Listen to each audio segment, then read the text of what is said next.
शङ्कारूपेण मच्चित्तं पङ्कीकृतमभूद्यया किं करेयस्य सा माया शङ्कराचार्यमाश्रयेत्। ॐ युक्ताहारविहाराय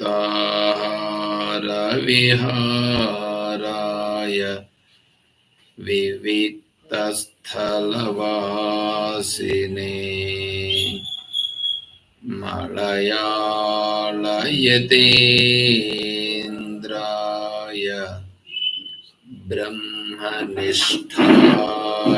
ते नमः। ॐ सर्वमङ्गलमाङ्गल्ये शिवे सर्वार्थसाधिके शरण्ये त्र्यम्बके देवी नारायणी नमोऽस्तुते। ॐ सदाशिवसमारम्भाम् शङ्कराचार्यमध्यमाम् तत्त्वविदानन्दपर्यन्ताम् वन्दे गुरुपरम्पराम्।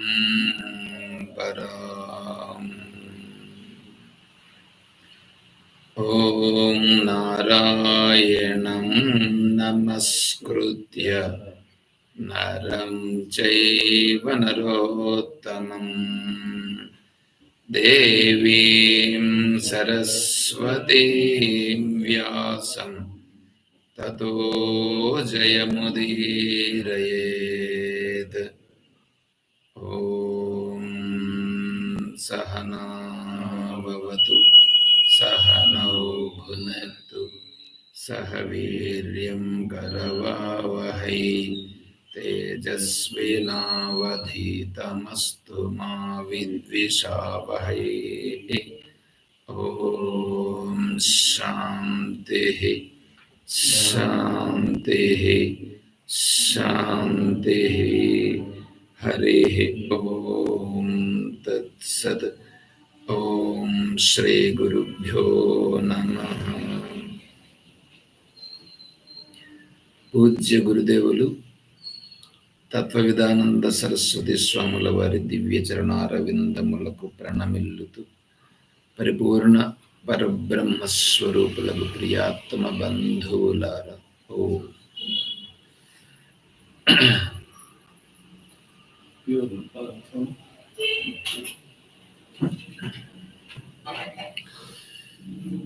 అధ్యాత్మ జడ్జిమెంట్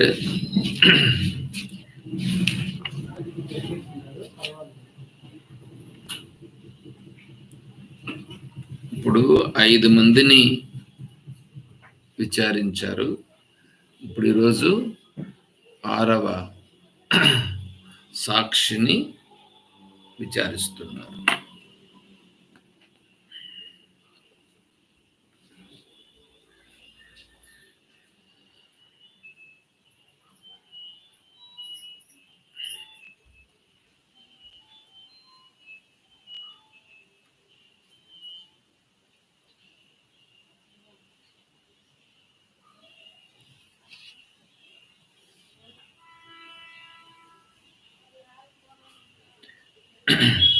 మనిషి పుట్టిన తర్వాత మోక్షం పొందడం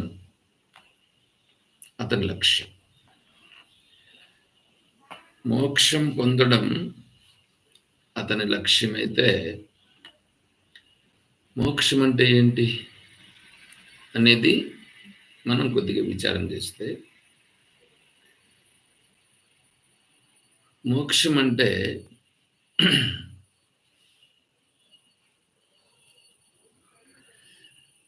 లభంతే బ్రహ్మ నిర్వాణం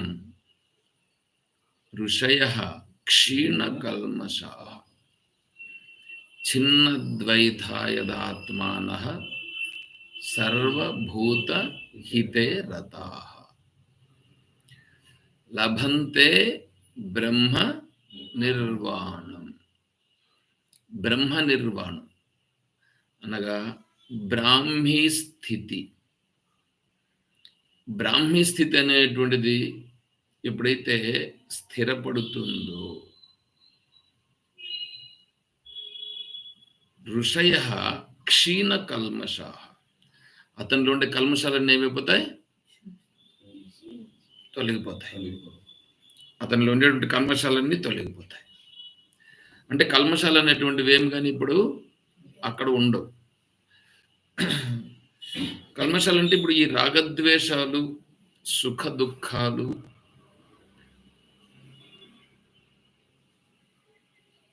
లాభ నష్టాలు, ఇవన్నీ ఈ బంధుప్రీతి, నేను నాది అనేటువంటివి ఏవైతే ఉన్నాయో ఇవన్నీ మామూలుగా మనకుంటాయి. కానీ ఈ ఆత్మస్వరూపాన్ని ఎవరైతే స్పష్టంగా స్వరూపానుభవంలో తెచ్చుకున్నారు, వాళ్ళకి ఏమవుతుందంటే ఈ వీటి ఛాయలు కూడా ఉండవు. ఇప్పుడు మనము ఈ ప్రపంచమని చూస్తున్నాం,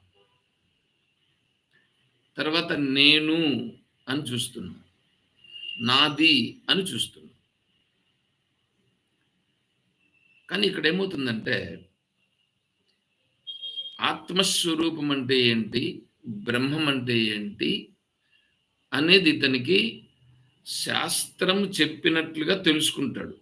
శాస్త్రం ద్వారా, తర్వాత గురువు ద్వారా కూడా తెలుసుకుంటాడు. శాస్త్రం చెప్పిండేది, గురువు చెప్పిండేది ఇప్పుడు అతనికి ఏమవుతుందంటే విషయం అయితే తెలుస్తుంది. ఓ నేను ఆత్మస్వరూపము అని తెలుస్తుంది. కానీ అది అనుభవం కావాలిగా, అది అనుభవం కావాలి. అది ఇప్పుడు ఏమవుతుందంటే స్పష్టంగా అది ఆత్మ సత్యానుబోధేన న సంకల్పయతే తదా అమనస్తా మనోయాతి గ్రాహ్యాభావే తదగ్రహం.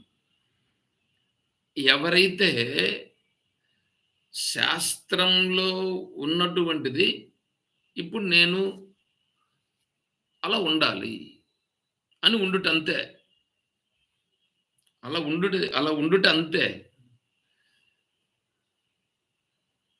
మనమేం చేస్తున్నామంటే ఇప్పుడు ఈ పనులన్నీ నేను చేయాలి, నేను చేయకపోతే ఎవరు చేస్తారు, అవెట్లా ఇవెట్లా అనేటువంటిది ఉంటుంది. అయితే వాటిని అన్నింటినీ చేయొద్దని చెప్పట్లేదు ఇక్కడ శాస్త్రం. నువ్వు చేయాల్సిన కర్తవ్యాన్ని ఏ విధంగా చేస్తే నువ్వు ఆ కర్తవ్య పాలన చేస్తూ కూడా ఆ కర్తవ్యము అనేటువంటి దానిలో కర్మరూపంగా బంధింపబడకుండా ఉంటావో, కర్మరూపంగా బంధింపబడకుండా ఉండుట, తర్వాత బద్ధుడు కాకుండా ఉండుట. అంటే భోక్త అయితే దాన్ని అనుభవించాలనేటువంటి కోరిక మన మనసులో ఎప్పుడైతే కలుగుతుందో దాని నుంచి అక్కడ బంధం వచ్చేస్తుంది. ఇట్లా కర్తృత్వం వస్తుంది, అట్లా భోక్తృత్వం వస్తుంది. అవి రెండింటి నుంచి బయటపడుట అనేటువంటిది ఇప్పుడు ఏంటంటే ఇక్కడ ఈ దీనిలో నేను ఆత్మస్వరూపమే కదా, ఆత్మస్వరూపమే కదా. మరి నేను ఆత్మస్వరూపమే, నాకు ఎందుకు ఆత్మస్వరూపం అనుభవం కావట్లేదు అని అంటే నేను ఏదైతే చేస్తున్నానో, నేను ఏదైతే భావిస్తున్నానో, నేను ఏదైతే వ్యవహారం చేస్తున్నానో ఇది ఆత్మస్వరూప స్థితిలో ఉండనీయకుండా చేస్తూ ఉంది. వేరే ఇంకెవరు చేయట్లా. ఇప్పుడు నేను నా సహజత్వ స్వరూపంలో ఉండాలి అనంటే ఏం చేయాలంటే, నేను నన్ను సహజంగా ఉండుటే. ఉంటూ ఏం చేయాలంటే, నా కర్తవ్య కర్మని కర్తృత్వం లేకుండా చేయడం. చేస్తూ వస్తే, అప్పుడు నాకు ఏవేవి అడ్డంకియో తెలుస్తది. శాస్త్రం చెప్తా ఉంది ఇప్పుడు. ఏం చెప్పిందంటే ఇంతవరకు చూడండి, ధనాత్మను గురించి చెప్పిందా?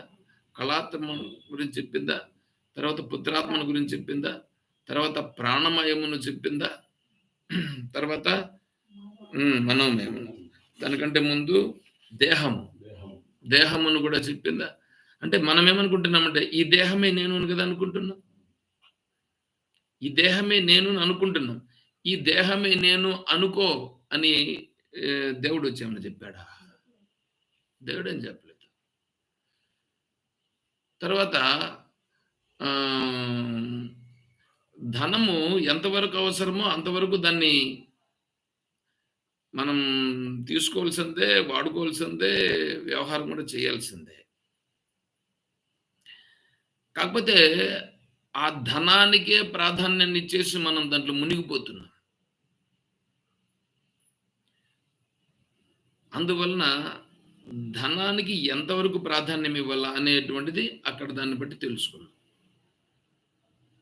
తర్వాత భార్య, భర్తలు వద్దని చెప్పట్లేదు గానీ, వాళ్ళతో ఎలా ఉండాలి అనేటువంటి దాన్ని తెలుసుకున్నాం. తర్వాత పుత్రునితో ఎలా ఉండాలి? అదే విధంగానే దేహముతో ఎలా ఉండాలి? ఎంతసేపైనా ఈ దేహము నేను, ఈ దేహానికి సంబంధించినవి ఏవైతే ఉన్నాయో వీటన్నింటిని పట్టుకొని ఇది నాకు కావాలి, ఇది నాకు కావాలని దానిపైన మనం బాగా పట్టుకొని ఉంటాం. తర్వాత ఈ విషయాలన్నీ కూడా చూడండి, దేహము బేస్ చేసుకొని ఉండాయా? దేహం బేస్ కాకుండా ఉండాయా? దేహం బేస్‌తో ఉండాయి ఇవన్నీ. కాబట్టి దేహమే నేను కాదు అనేటువంటిది తేలిందని అనుకోండి. అప్పుడేమవుతుంది? దేహమే నేను కాదు అని తేలితే, అప్పుడు దేహానికి సంబంధించినవన్నీ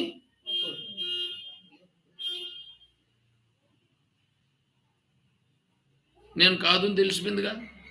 అప్పుడు దేహమే నేను కాదు అనేది తెలిసిపోయింది. అప్పుడు నేను ఎలా ఉండాలనేది కూడా తెలిసిపోతుందిగా. తెలిసిపోతుంది. అట్లాగని దేహాన్ని విడిచిపెట్టేయమని చెప్పలేదుగా. దేహాన్ని విడిచిపెట్టేయమని చెప్పలేదు. కాబట్టి దేహాన్ని విడిచిపెట్టాల్సిన పనిలా. దేహం ఉండంగానే దేహముతో నేను ఎలా ఉండుట అనేది చూసుకో. అది ప్రారబ్ధాన్ని అనుసరించి ఉంటుంది. అదే విధంగానే ప్రాణము.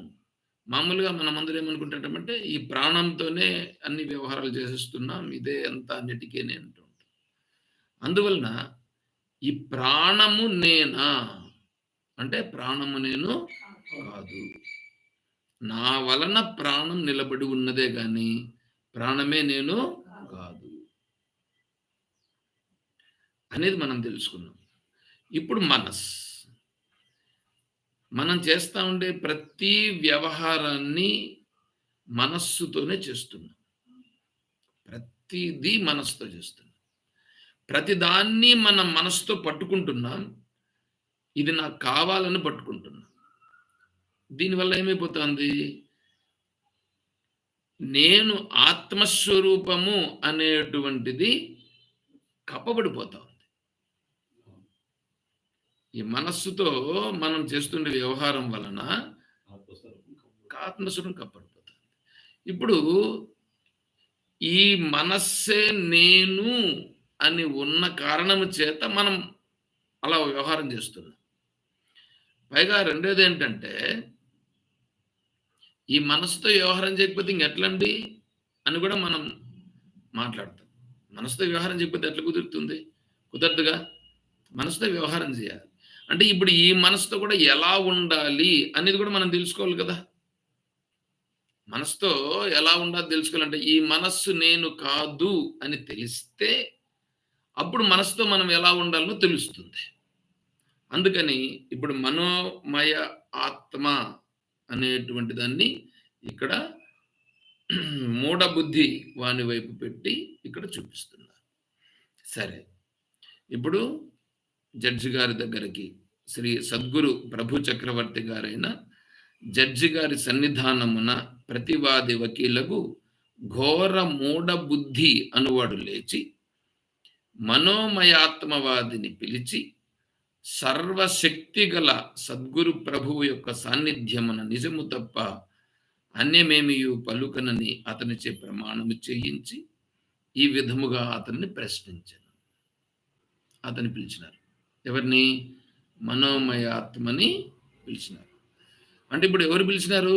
మనంతట మనమే. ఇప్పుడు మనం ఏం చేయాలంటే ఈ మనస్సుని ఇక్కడ పెట్టుకొని మనం విచారం చేసుకుంటున్నాం అనేది మనం అర్థం చేసుకోవాలి. ఇక్కడ నీ పేరేమి అని అడిగినారు జడ్జి గారి దగ్గర. ఈ వీళ్ళ వాది అంటే వాళ్ళ వకీలు అడుగుతున్నాడు, నీ పేరేమి అంటే, నా పేరు మనోమయాత్మవాది. మనోమయాత్మవాది అన్నాడు. సరే, నువ్వు ఆత్మని ఎరుగుదువా అన్నాడు. మనస్సే ఆత్మ. అతనేమంటున్నాడు? మనసే ఆత్మ అన్నాడు. ఇందుకు ప్రమాణం ఏమైనా చెప్తావా అంటే, ఎందుకు చెప్పలేను, ఎన్నో ప్రమాణములు గలవు, చెప్పు అంటే, అన్యోంతర ఆత్మ మనోమయ. తైత్తరీయోపనిషత్తులో ప్రాణము మనం చెప్పుకున్నాం, దేహము ప్రాణము సారముగా కలిగి నిలబడున్నది. ఆ ప్రాణము మనస్సు ఆధారముగా కలిగి నిలబడున్నది. ప్రాణానికి వెనకాల మనస్సు ఆధారంగా ఉన్నది. మనస్సుకు ఆధారంగా విజ్ఞానమయం ఉన్నది. దానికి ఆధారంగా ఆనందమయం ఉన్నది. ఇవి ఇలా నిలబడి ఉన్నాయి. కాబట్టి అక్కడ ఉపనిషత్తు చెప్పింది అన్యోంతరాత్మ మనోమయ.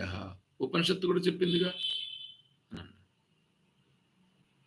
మనసా కల్పితం సర్వం మనసా పరిపాలితం. మనసా కల్పితం సర్వం, మనస్చేత సర్వం కల్పించబడింది. మనసా పరిపాలితం, మనస్చేత పరిపాలించబడుచున్నది. మనసా సంస్కృతం తస్మాత్ మన ఏవాస్తి కారణం. ఇది ఎక్కడి నుంచినో వచ్చింది, అది స్వామి తీసుకొచ్చారు. మనసా కల్పితం సర్వం, మనస్సు చేతనే సర్వము కూడా తెలియబడుతూ ఉంది. మనసా పరిపాలితం, మనస్సు చేతనే పరిపాలిస్తూ ఉంది. మనసా సంస్కృతం, మనస్సు చేతనే సంస్కృతమైనది, అంటే సంస్కరింపబడింది. తస్మాత్, కాబట్టి మన ఏవ అస్తి కారణం. ఇవంతా తెలియబడుతున్నాయంటే కారణం మనస్సు చేతనే తెలియబడుతున్నాయి. ఇంతే కాదు, నేను లేని సుషుప్తి కాలమున, ఎవరు చెప్తున్నారు ఈ మాట? మనస్సు చెప్తా ఉంది. నేను లేని సుషుప్తి కాలములో జగత్తు తోచక నేను ఉండు జాగ్రత్త స్వప్న కాలములందు జగత్తు తోచుచున్నది కదా. అంటే నేను ఉన్నప్పుడు జగత్తు కనిపిస్తుంది, నేను లేకపోతే జగత్తు లేదు అని ఆ మనస్సే చెప్తాంది. ఇప్పుడు ఇక్కడ ఆ మనస్సు చెప్తాను. కాబట్టి సమస్తము నేనే, సమస్తము నేనే, కాబట్టి నేనే ఆత్మను అని చెప్పింది. మనోమయాత్మవాది యొక్క ఆ వాక్యములను విని వాది వకీలు అతన్ని ఈ ప్రకారంగా క్రాసు పరీక్ష చేస్తున్నాడు. మనస్సు చెప్పిందిగా, ఇప్పుడు మనస్సేతనే కదా సర్వము ఉంది. నేనుంటే ఈ జగత్తు ఉంది, నేను లేకపోతే ఈ జగత్తు లేదు అని అదే చెప్పిందిగా. అది కూడా సత్యమేగా. ఇప్పుడు వాది వకీలు ప్రశ్నిస్తున్నాడు, నీవే ఆత్మ అయితే, ఆత్మ నువ్వే అనుకో, ఒకవేళ ఆత్మ నువ్వే అయితే నా మనస్ అని జీవుడు చెప్తున్నాడా లేదా? నా మనస్సు అని చెప్తున్నాడా, లేకపోతే నేనే అని అంటున్నాడా? నా మనస్సు అని చెప్తున్నాడంటే అప్పుడు నువ్వు వేరే అయినావు కదా. అప్పుడు మనస్సు వేరు, తాను వేరు కాలేదా? ఇక నేను అడుగు ప్రశ్నలకు సమాధానం చెప్పు. అంటే వాది వకీలు ఎత్తుకుంటానే ఒక్క ఒక్క ప్రశ్నతో నువ్వు నా మనస్సు అన్నవి కానీ నేనే ఆత్మ అనేటువంటిది ఇక్కడ లేదు. తర్వాత నీకు తల్లి ఎవరు?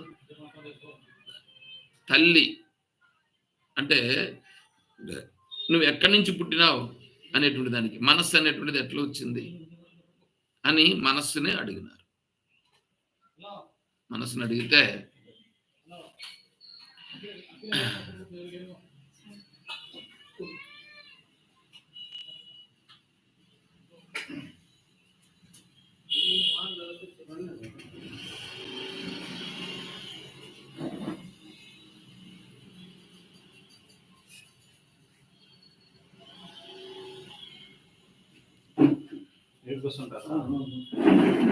ఓం ఓం కూర్చోండి. మా డాక్టర్ వచ్చి బండి లేట్ కూర్చో.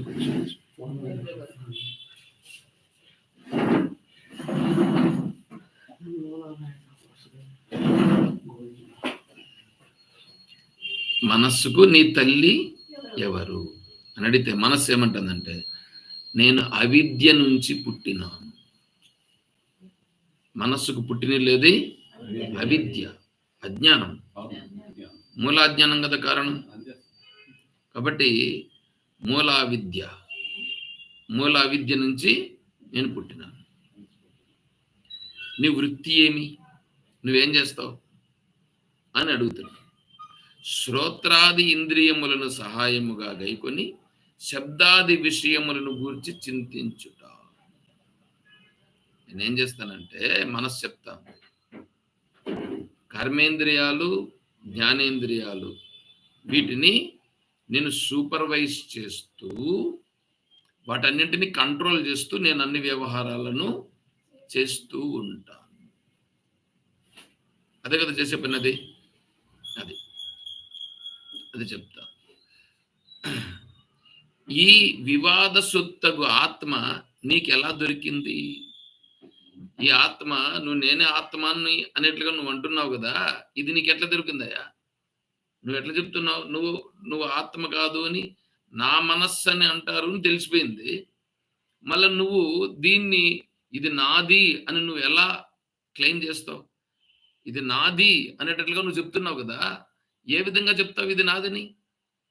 అంటే నా తల్లి యగు అవిద్యా మూలకముగా నాకు లభించినది. నా తల్లి యగు అవిద్య మూలకముగా నాకు లభించింది. అవిద్య అంటే ఏమిటి? అవిద్య అనంటే అజ్ఞానం ఉందిగా. ఈ అవిద్య అనేటువంటిది ఏం చేస్తుందంటే సుఖము దుఃఖము సత్ చిత్ ఇవి ఉన్నాయి కదా, సత్తుని అసత్తుగా చూపిస్తుంది, చిత్తును జడముగా చూపిస్తుంది. నిజమైన ఆ సుఖం ఏదుందో దానిని దుఃఖంగా చూపిస్తుంది. తర్వాత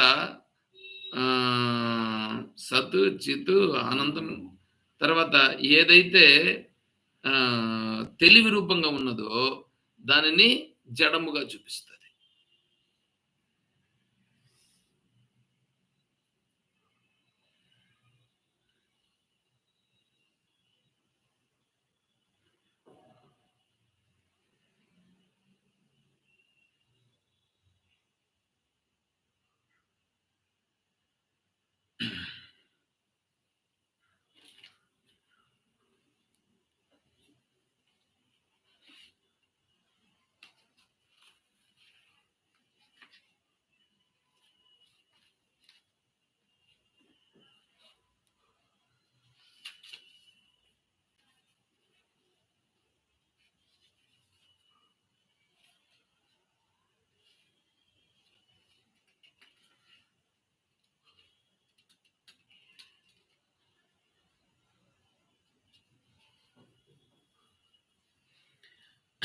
అనిత్య అశుచి దుఃఖ అనాత్మసు నిత్య శుచి సుఖాత్మఖ్యాతి అవిద్య.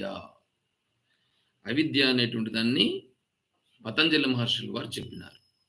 పతంజలి మహర్షుల వారు అవిద్య అనేటువంటి దాన్ని వివరించినారు. చెప్తానేనండి, చెప్పండి మీరు కూడా. అనిత్య అశుచి దుఃఖ అనాత్మసు. ఎన్నైనా ఇప్పుడు?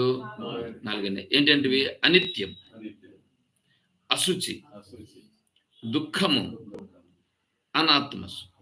ఇవున్నా చూడండి. ఇప్పుడు ఈ 4 ఉన్నాయే, అనిత్యంగా ఉంది చూడండి.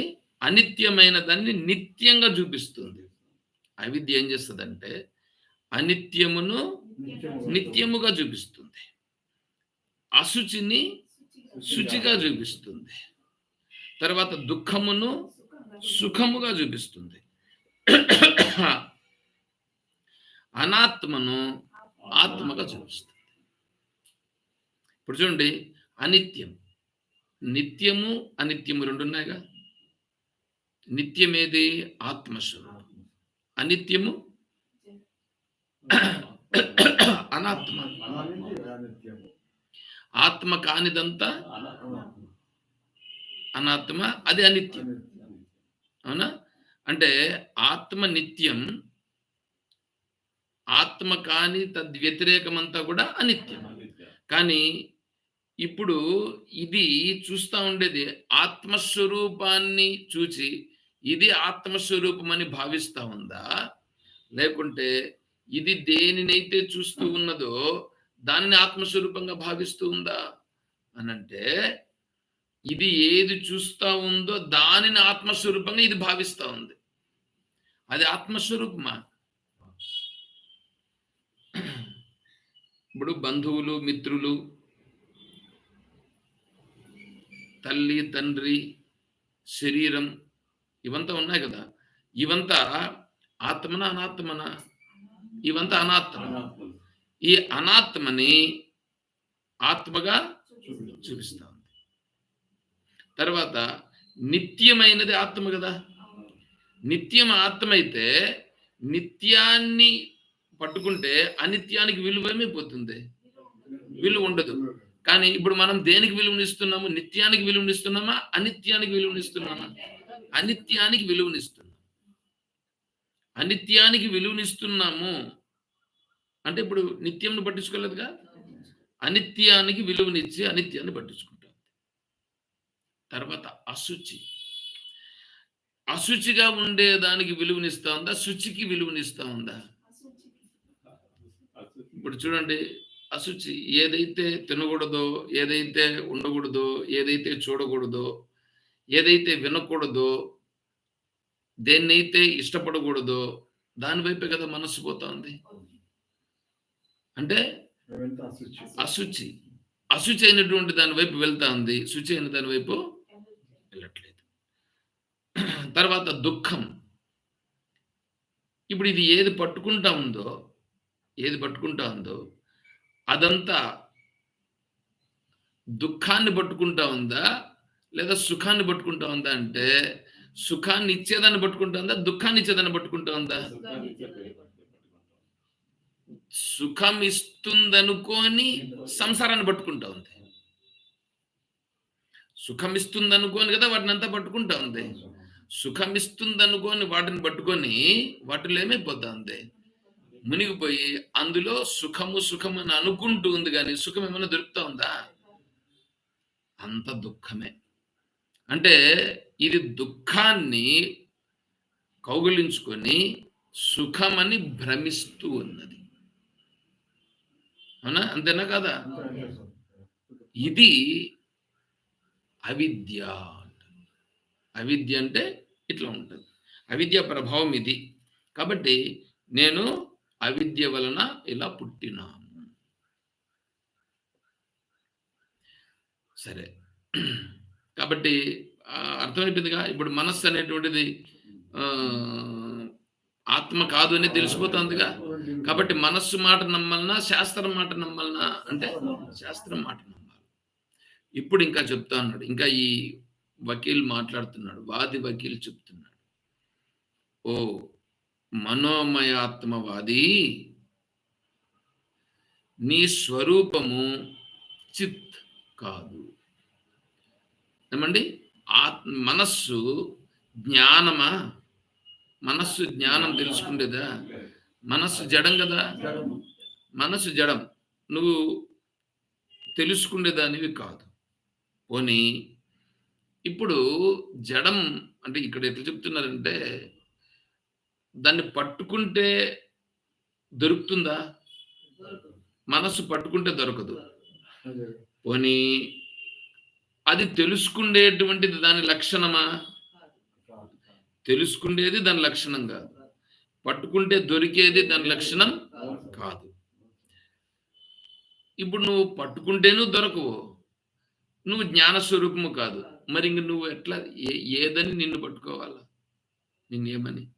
కాబట్టి నువ్వు చిత్తైనచో వికారము లేకుండా ఉండాలి. నువ్వు జ్ఞానమైతే వికారం లేకుండా ఉండాలి. ఉండవా? వికారం లేకుండా లేవు నువ్వు. అంటే నువ్వు నీ స్వరూపం అనేటువంటిది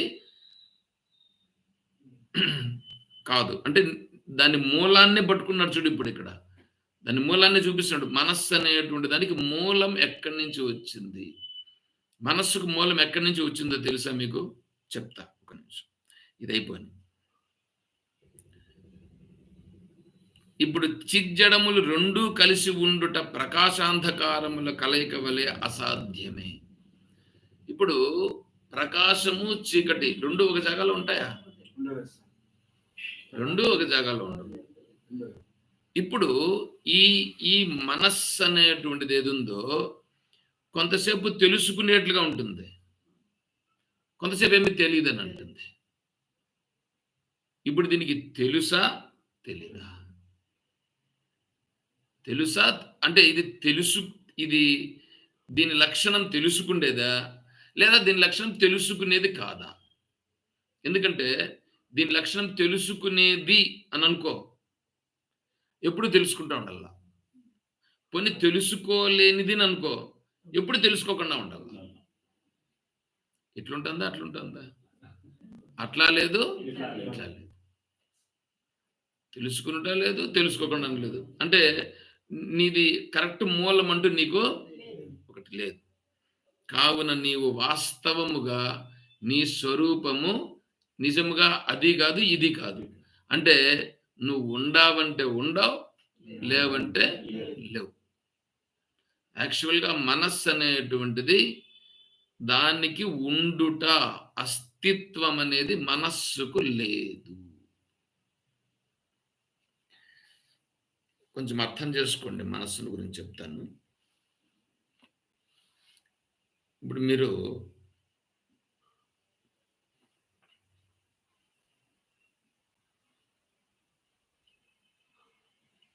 ఇప్పుడు ఈ సైలెంట్లో ఉన్నప్పుడు మీకేమనిపించింది? సైలెంట్గా ఉన్నారు కదా, మీకేమన్నా తెలుస్తా ఉందా? ఏం తెలియట్లేదు కదా. సైలెంట్గా ఉన్నారు కదా, సైలెంట్గా ఉన్నారు కదా. ఇప్పుడు నేను ఏదో ఒకటి చెప్తున్నాను కదా, మాట్లాడే లోపల ఆ విషయాన్ని గ్రహిస్తున్నారా లేదా? అంటే మాట్లాడిన వెంటనే శబ్దం వచ్చిన వెంటనే గ్రహిస్తున్నారు. అంటే మనస్సు ఇప్పుడు శబ్దాన్ని గ్రహించిందే, శబ్దాన్ని గ్రహించేటట్లుగా వచ్చింది, అది మనస్సు. శబ్దాన్ని గ్రహించి దానికి సరిపెట్టేట్లుగా మాట్లాడింది చూడండి, అది మనస్సు. నువ్వు సైలెంట్గా ఉన్నావు అని అనుకోండి, నీ సహజత్వం అది. నువ్వు సైలెంట్గా ఉండుట నీ సహజత్వం. ఇప్పుడు నిర్మలంగా ఉన్నారు చూడండి, శాంతిగా ఉన్నారు చూడండి, అదే నీ సహజత్వం. నీ సహజత్వమైన దానిలో ఇప్పుడేమైంది? ఏదో ఒక శబ్దం వినే లోపల వెంటనే గ్రహించింది. అంటే గ్రహించడం అనే పని ఏదో జరిగింది చూడండి, అది మనస్సు. ఏదో ఒక సంకల్పమో, ఏదో ఒక ఆలోచన, ఏదో ఒకటి దాన్ని పనిలాగా వచ్చిందంటే అది మనస్సు.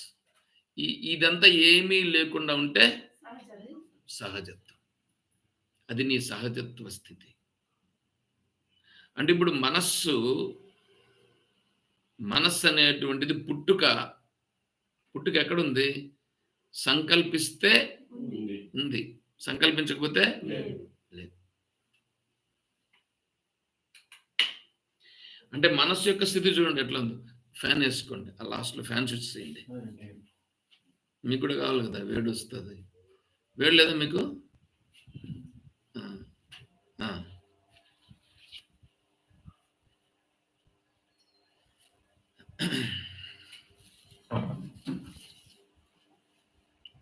మా పెద్దోడు కూడా తల్లి స్నానం చేస్తారు.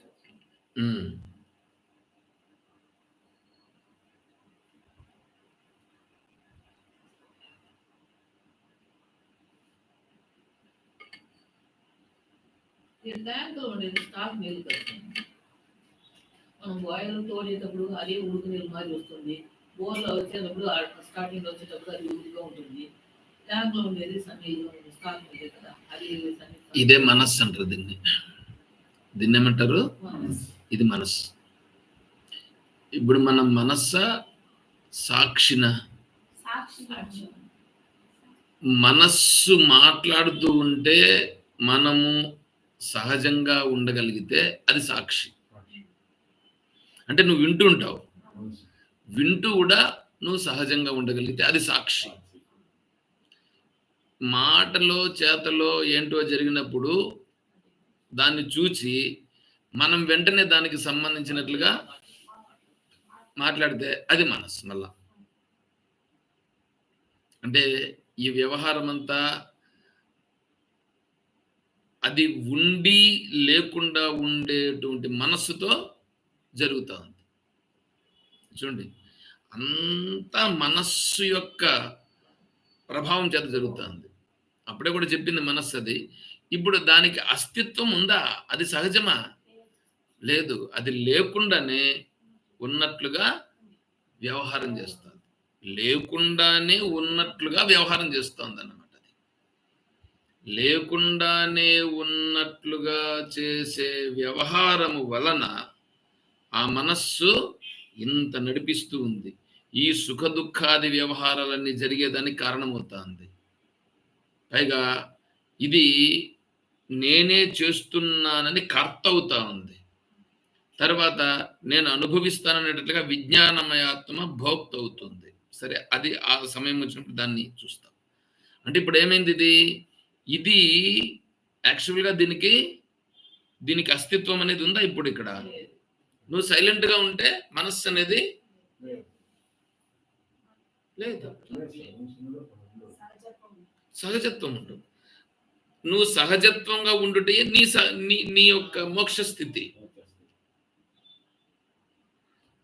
ఇప్పుడు శరీరానికి కలిగే వాటినన్నింటినీ ఇదేం చేస్తుంది? ఇది నేను, నాది అనేట్లుగా పట్టుకొని ఇది చేస్తుంది. అప్పుడు మనస్సు ఉంది. నువ్వు సుఖము దుఃఖము ఇవంతా పడుతూ ఉండేది దాంతో. యాక్చువల్గా అది నువ్వు కాదుగా, అది నువ్వు కాదు అనే నిర్ణయం నీకు వచ్చేసిందని అనుకోండి. ఇప్పుడు నువ్వు ఎలా ఉంటావు? శాంతిగా ఉంటాం. అలా ఉండగలిగితే. అలా ఉండగలగమా? అలా ఉండుట అనేటువంటిది ఇప్పుడు మనం చేయాల్సింది. అదే మనం చేయాల్సింది. అందుకోసమే ఈ విచారణ అంతా అందుకోసమే. ఇప్పుడు ఈ మనస్సు నేను కాదు. మనస్సు అనేటువంటిది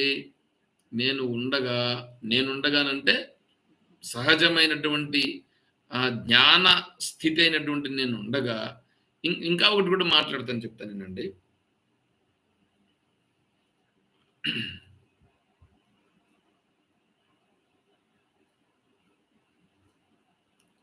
ఇప్పుడు గమన కూర్చోన్నాం కదా, జ్ఞానం అనేటువంటిది ఉంది అనేట్లుగా ఏమన్నా తెలుస్తుందా?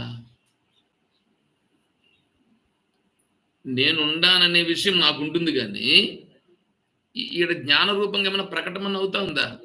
జ్ఞాన రూపంగా ప్రకటన కావాలంటే ఈ నోటితో చెప్పడమో, కండ్లతో చూచుటయో, చెవులతో వినుటయో, ముక్కుతో వాసన చూచుటయో, ఏదో ఒకటి చేస్తేనే కదా నువ్వు జ్ఞానాన్ని గుర్తిస్తున్నావు.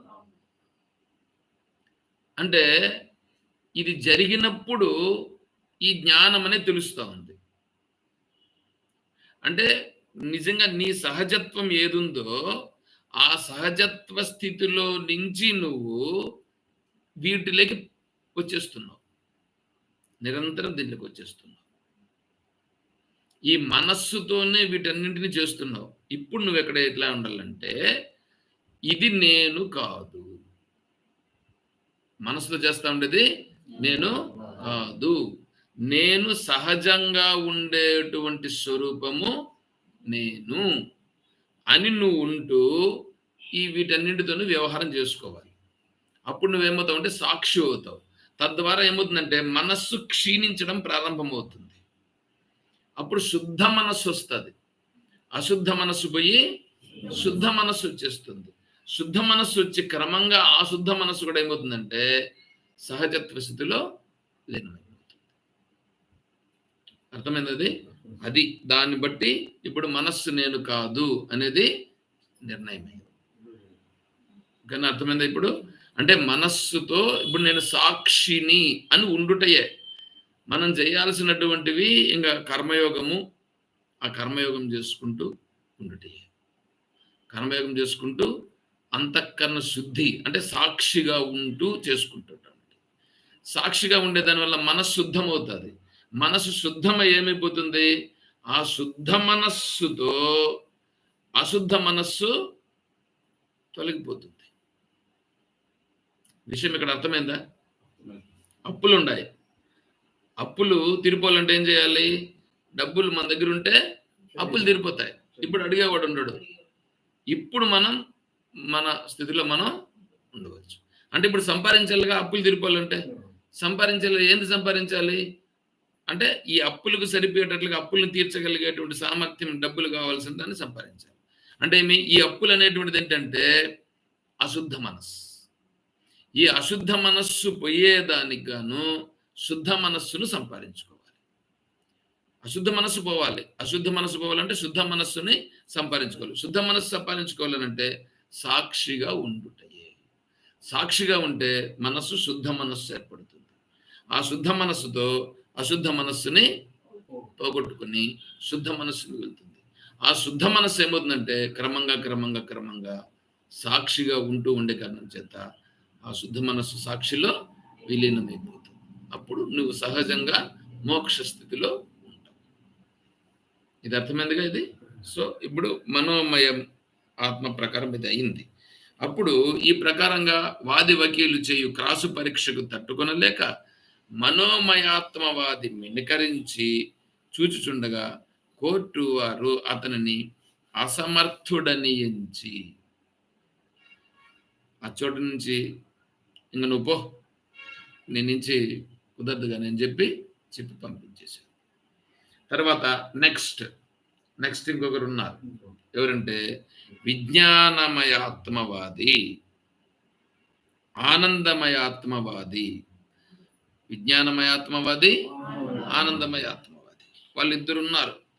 వాళ్ళిద్దరిని పిలవమన్నాడు జడ్జి గారు. వాళ్ళిద్దరిని పిలుస్తారు. పిలిస్తే మొట్టమొదట విజ్ఞానమయాత్మవాదిని పిలిచారు. విజ్ఞానమయాత్మవాది వచ్చాడు. వచ్చి బొండ నిలబడి నేను నిజమే చెప్తాను కానీ అబద్ధం చెప్పను అని చెప్పి ప్రమాణం చేశాడు. నీ పేరేమి? స్టార్ట్ విజ్ఞానమయాత్మవాది నేను. నీ తండ్రి పేరేమి?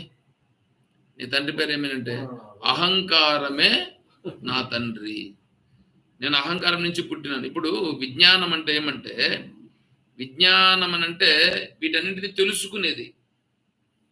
వీటన్నింటినీ మనస్సు చూస్తా ఉంది. మనస్సు, బుద్ధి, చిత్తం, అహంకారం 4 ఉన్నాయి కదా. ఇప్పుడు మనస్సు చిత్తము 2 ఒకటి, బుద్ధి అహంకారము ఒకటి. ఇప్పుడు ఈ బుద్ధి ఉందే, బుద్ధి దాన్నే విజ్ఞానమయాత్మము అని అంటారు. బుద్ధినే విజ్ఞానమయాత్మ. బుద్ధి ఏం చేస్తుంది? నిశ్చయం చేస్తుందిగా. బుద్ధి నిశ్చయం చేస్తుంది, మనస్సు సంకల్పం చేస్తుంది. మనస్సు సంకల్పం చేస్తుంది, బుద్ధి నిశ్చయం చేస్తుంది. ఆ! ఈయన ఎక్కడి నుంచి పుట్టినాడంటే అహంకారం నుంచి వచ్చింది బుద్ధి. అంటే బుద్ధి, అహంకారం 2 ఒకటే. నీవు ఆత్మ ఎరుగుదువా? ప్రశ్న. ఓహ్! ఎరుగుదును. ఏది ఆత్మ? నేనే ఆత్మ. బుద్ధి ఏమంటుంది? నేనే ఆత్మ. ఎందుకంటే ప్రతి పని ఏ పని చేయాలన్నా కూడా నిశ్చయం చేసేది ఎవరు? నేనే. కాబట్టి నేనే ఆత్మ. దీనికి ప్రమాణం ఏందయ్యా? అంటే అన్యోంతరాత్మ విజ్ఞానమయ విజ్ఞానమానందం బ్రహ్మ అనే వాక్యాలు చెప్తోంది కదా తైత్తిరీయోపనిషత్తు. తైత్తిరీయోపనిషత్తు ఇలా చెప్తా ఉంది. కాబట్టి విజ్ఞానమయ ఆత్మ దానికంటే అంటే మనస్సు కంటే లోతైనటువంటిది విజ్ఞానం, దానికంటే లోతైనటువంటిది ఆనందం. అదే ఆత్మ అని చెప్తా ఉంది అక్కడ ఉపనిషత్తు చెప్తాను. దానికి యుక్తి ఏమైనా ఉందా అంటే నీకు సంబంధించిన అనుభవం ఏమైనా ఉందంటే ఉంది, చెప్తానని. భువినేలు నరాధిపుని యొక్క ఆజ్ఞ ప్రకారము జనులు నడుచుకున్నట్లు సర్వేంద్రియములు నా అనుమతి ప్రకారము నడుచుకున్నటయే యుక్తి. ప్రపంచంలో రాజు చెప్పినట్లుగా ప్రజలందరూ నడుచుకుంటారు, చట్టం చేస్తారు కదా, చట్టం ప్రకారం నడుచుకుంటారు కదా. అదేవిధంగా నేను చెప్పినట్లుగా ఈ శరీరంలో ఈ ఇంద్రియాలు ఇవన్నీ కూడా నడుచుకుంటున్నాయి. ఇవన్నీ నడుచుకుంటున్నది నా ఆజ్ఞ ప్రకారం నడుచుకుంటున్నాయి చెప్పాడు.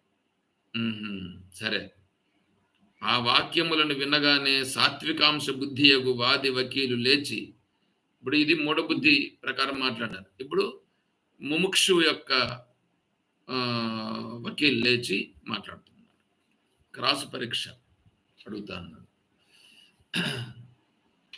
నువ్వెవరు అని అడిగాడు. విజ్ఞానమయ ఆత్మవాదిని నేను బుద్ధిని, నేను విజ్ఞానమయ ఆత్మవాదిని. నీ తాతగారి పేరేమి? నీ తాత అంటే నువ్వు అహంకారం నుంచి పుట్టినావు కదా, అహంకారం ఎక్కడి నుంచి పుట్టింది? అప్పుడే వాడు చెప్పినాడు కదా, అందుకు అహంకారం ఎక్కడి నుంచి, దానికి మూలం కావాలి కదా. దానికి మూలం ఏది? అవ్యక్త మహతో అహంకార కదా. పంచీకరణంలో వచ్చినటువంటిది అవ్యక్తాన్ మహతో అహంకార. మహత్తు నుంచి అహంకారం పుట్టింది. కాబట్టి నువ్వు మహత్తు నుంచి పుట్టినావు. మహత్ అంటే ఏంటి? మహత్ అంటేనే మాయ, లేనిది ఉన్నట్లుగా ఉంటుంది. అది చెప్పడం ఇక్కడ ఉద్దేశం. అందుకోసం అడిగితే ఇతనంటున్నాడు, ఋషి మూలమును నది మూలమును విచారించకూడదు. వీడు మాట్లాడుతున్నాడు. ఎందుకంటే ఇప్పుడు ఋషుల గురించి ప్రస్తావన వస్తుంది, ఆ ఋషి మూలాన్ని గురించి విచారించాల్సిన పని లేదు. అంటే మూలం మా తాత కదా. ఇప్పుడు మా తాత ముత్తాత వీళ్ళెవరు? మనం చెప్పేటువంటి ఋషి ప్రవర అంటారు వీళ్ళని. ప్రవర మీ గోత్రం అంటారు కదా. ఆ గోత్రం అనేది ఆ ఋషి నుంచి వచ్చినటువంటిది. మేము పలానా గోత్రం నుంచి వచ్చినాం అనేటువంటిది. ఆ గోత్రం దాన్నంతా విచారించకూడదంటే మీరు అని అంటున్నాడు. సరే, నీ తల్లి ఎవరు? నీ తల్లి అంటే నువ్వు ప్రవర్తిస్తున్నావు కదా, అది ఎక్కడి నుంచి ప్రవర్తిస్తున్నావు, ఎట్లా ప్రవర్తిస్తున్నావు అని అంటే అవివేక చూడమని వాడే కదా నిశ్చయం చేస్తాడు. శాస్త్రజ్ఞానంతో నిశ్చయం చేస్తానడా? శాస్త్రజ్ఞానంతో నిశ్చయం చేస్తే వివేకంతో నిశ్చయం చేసినట్లు. కానీ ఇప్పుడు శాస్త్రంతో నిశ్చయం చేయలేదు కదా. వాడు బుద్ధితో వాడికి తెలిసింది వాడు నిశ్చయం చేస్తాడు. అందుకనే వాడేమంటున్నాడు, శాస్త్రజ్ఞానంలో అవివేకం, నా బుద్ధితో నేను నిశ్చయం చేస్తున్నాను అని మాట్లాడు. ఏమయ్యా నువ్వేం పని చేస్తుంటావు అంటే దానికి చెప్తాడు, చూచుట, వినుట, తాకుట, రుచి చూచుట మొదలగు ఇంద్రియ వ్యాపారములే నా పని. ఈ పనులే నేను చేసేది. బుద్ధి ఆ పనులే కదా నిశ్చయం చేసి ఆ పనులన్నీ చేపిస్తూ ఉంటుందిగా. నేత్రాది ఇంద్రియములు చెడిపోయిన కాలమందు ఆ పనులను నీవెట్లు చేయగలవు? ఇప్పుడు ఇతను ప్రశ్నిస్తాను. ఆ పనులను నేను చేస్తాను అంటున్నావు కదా, నువ్వు చూస్తాను, తింటాను, వింటాను, రుచి చూస్తాను, ఇట్లాంటివన్నీ చేస్తాను అన్నావు కదా. కండ్లు లేవని అనుకో, అప్పుడు నువ్వేం చేస్తావు? ఎట్లా చూస్తావు? కావున కండ్లు లేకపోతే చూడలేడు కదా, బుద్ధి చూడలేదు కదా. కావున పైన వివరించిన పనులను నేను చేయుచున్నానని నీవెట్లు చెప్పినావు? ఎట్లా చెప్తావు? మరియు నీవే ఆత్మ అయితే నా ఇల్లు, నా వాకిలి, నా బుద్ధి అని చెప్పుచుండుట వలన బుద్ధి వేరు, నీవు వేరు ఉన్నావు కదా. నా ఇల్లు నా వాకిలు అన్నిట్లు నా బుద్ధి అని కూడా అంటున్నారు కదా. అంటే వేరైనావు కదా అన్నాడు. నువ్వు ఎట్లా ఆత్మ అవుతావు? కాబట్టి నువ్వు ఆత్మ కాదు. దానికి సమాధానం, ఇంతవరకు లోకమందు నీవు ఎవరువు అని నన్ను అడిగిన వారే లేరయ్యా. నువ్వు కూడా నన్ను అడిగేదానికి. చూడు ఈ బుద్ధి ఎట్లా అంటారు. నీవు ఈ దినమున నా గుట్టు బయటపెట్టి నాశనము చేసినావు. అది బాధపడిపోతా ఉంది. నా యోగ్యత చెడగొట్టినావు. అంటే ఇప్పుడు బుద్ధి ఎట్లా పనిచేయాలి? బుద్ధి విజ్ఞాన సారథిర్యస్తు అంటే విజ్ఞానముతో పనిచేయాలి. బుద్ధి విజ్ఞానంతో అంటే శాస్త్రజ్ఞానముతో బుద్ధి పనిచేయాలి, కానీ మన బుద్ధితో మనం పనిచేయకూడదు. శాస్త్రముతో మన బుద్ధి ఎప్పుడైతే సరిపోల్చుతుందో అప్పుడు బుద్ధి ఏమవుతుంది? శుద్ధ బుద్ధి అవుతుంది. ఏవం బుద్ధేహే పరం బుద్ధ్వా, ఏవం బుద్ధే పరం బుద్ధ్వా కదా భగవంతుడు చెప్పినాడు. కాబట్టి ఇది అశుద్ధ బుద్ధి, అది శుద్ధ బుద్ధి. శుద్ధ బుద్ధి కావాలా. అందుకే ఆయన అంటున్నాడు, నా స్థితినంతా ఈ రోజుతో లేకుండా చేసేస్తవే, నన్ను పాడు చేసేస్తవే. నా యోగ్యతను తెలుసుకున్నట్టుకు నాకు సమానమైన వారికే తప్ప అన్యులకు సాధ్యపడదు. ఈ కోర్టు నందున్న ప్రతిపక్షులు గాని మీరు గాని నా వాస్తవ స్వరూపమును ఎరుగరు. నేను సర్వజ్ఞుడను, నేను చేయలేని పని లోకములు లేదు, నేను అనుభవింపని సుఖములే లోకమున లేవు. ఎందుకంటే అవివేకవంతుడు కదా. అయినా వాడు సమర్థించుకుంటూ చెప్తా ఉన్నాడు. దానికి మళ్ళీ ఇప్పుడు ఈ పరాబుద్ధి ప్రశ్న వేస్తా ఉంది. నేను అడిగిన ప్రశ్నలకు సరైన సమాధానము నీయక నిన్ను నీవు ఊరకే పొగుడుకుంటా ఉండవేంటి? నువ్వు నీ స్థితి లేదు అని నువ్వే ఒప్పుకున్నావు, వివేక బుద్ధి లేదు అని నువ్వు ఒప్పుకున్నావు, మళ్ళా నిన్ను నువ్వు పొగుడుకుంటా ఉండవేంటి? ఇంతవరకు నిన్నెవరను కోర్టు ముందు విచారణకు తేకపోయిన కారణం చేత నీకు ఇంత అహంకారం.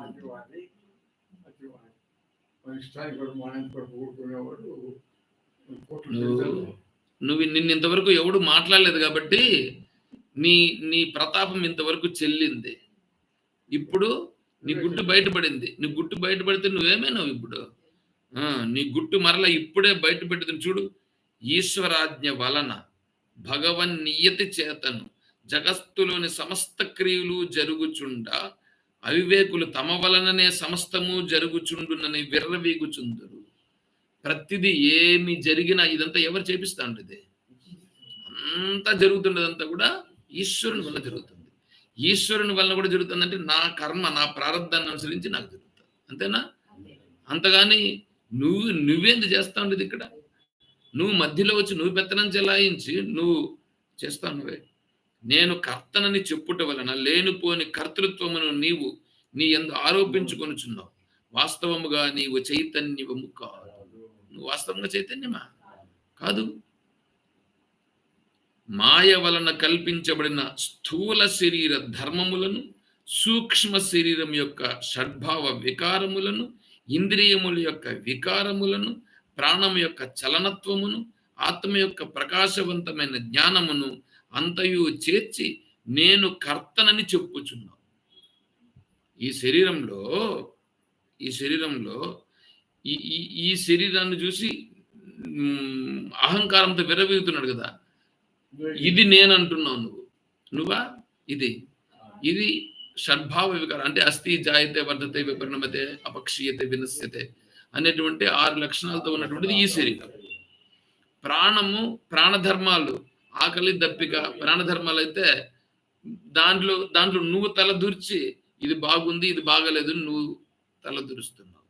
తర్వాత ఇంద్రియాలు, అదే ఇంతసేపు చెప్పినా కదా, మన కండ్లు చూచేది, చెవులు వినేది, వాసన చూసేది ఎంత ఉంటే ఇది బాగుంది ఇది బాగలేదు అని ఇది నేను చేస్తూ ఉంటానని చెప్పి నువ్వెందుకు వచ్చి వాడు చేసే పనులను నువ్వు చేస్తున్నట్లుగా ఈడ పెత్తనం చెలాయిస్తా ఉంటావు. ఎంత విర్రవీగుతున్నావు నువ్వు కర్తనిట్లుగా ఎందుకు నువ్వు పెద్దదిగా చేస్తున్నట్లుగా చెప్తున్నావు. ఇట్లా చెప్పవచ్చునా? జ్ఞానేంద్రియై సహ బుద్ధిర్విజ్ఞానమయ కోశ. జ్ఞానేంద్రియై సహ బుద్ధి విజ్ఞానమయ కోశ. జ్ఞానేంద్రియములతో కూడిన బుద్ధి విజ్ఞానమయమని కదా చెప్పింది పైంగుల ఉపనిషత్తు అనేటువంటి ఉపనిషత్తులు అలా చెప్పింది. అంతేకాకుండా మనం విచారణ చేసినటువంటి దాంట్లో కూడా విజ్ఞానమయ కోశం అనంటే, విజ్ఞానమయ కోశంలో మనోమయ కోశం అనంటే జ్ఞానేంద్రియములు మనస్సు కలిస్తే మనోమయ కోశం, జ్ఞానేంద్రియములు బుద్ధి కలిస్తే విజ్ఞానమయ కోశం. మరి నీదేముంది ఇక్కడ? నీ పెత్తనం ఏంటి ఇదంతా? కాబట్టి అంతేగాని నువ్వు ఆత్మ కాదు, అది దృశ్యవర్గములో చేరినదే గాని నువ్వు ఆత్మస్వరూపానికి చెందినవి కావు. అప్పుడేమైంది? విజ్ఞానమయాత్మ కూడా పోయింది అని ఈ ప్రకారముగా వాది వకీలు క్రాసు పరీక్ష చేయగా తన గుట్టు బయటపడినందున ప్రత్యుత్తరం ఇయ్యలేక విజ్ఞానమయాత్మవాది స్తబ్దుడై మినకరించి చూచుచుండగా గమ్మున నిలబడుతున్నాడు. గమ్మున నిలబడిపోతే ఇంకా జడ్జి గారు చూసి ఈయన తోలు, దొంగలు తోలు అని అన్నాడు. కోర్టు వారు అతనిని అసమర్థుడిని నిశ్చయించి బయటికి పో అని చెప్పేశారు. తదుపరి జడ్జి గారు ఆనందమయాత్మవాది, శూన్యాత్మవాది, ఇంక ఇద్దరున్నారుగా, వాళ్ళ సాక్షులు ఇంకా ఇద్దరున్నారు కదా, ఆనందమయాత్మవాది శూన్యాత్మవాది ఇద్దరున్నారు. వాళ్ళని పిల్లండి విచారిద్దాం అన్నారు.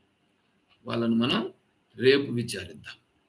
రేపు విచారించేదానికి రేపు వేసినారు. రేపు వాళ్ళది జరుగుతుంది. హరి ఓం తత్సత్. ఓం అసతో మా సద్గమయ. ఓం తమసో మా జ్యోతిర్గమయ. ఓం మృత్యోర్మా అమృతం గమయ. ఓం శాంతి శాంతి శాంతి. హరి ఓం తత్సత్. ఓం సర్వం శ్రీ సద్గురుచరణారవిందార్పణమస్తు. ఓం జయ బోలో శ్రీ కృష్ణ పరమాత్మ की जय, बोलो गीता माता की जय, बोलो भक्त मंडली की हर नमः पार्वती पतये शंभो शंकर जय सीताराम। हरे ओम तत्सत्। ओम श्री ओम।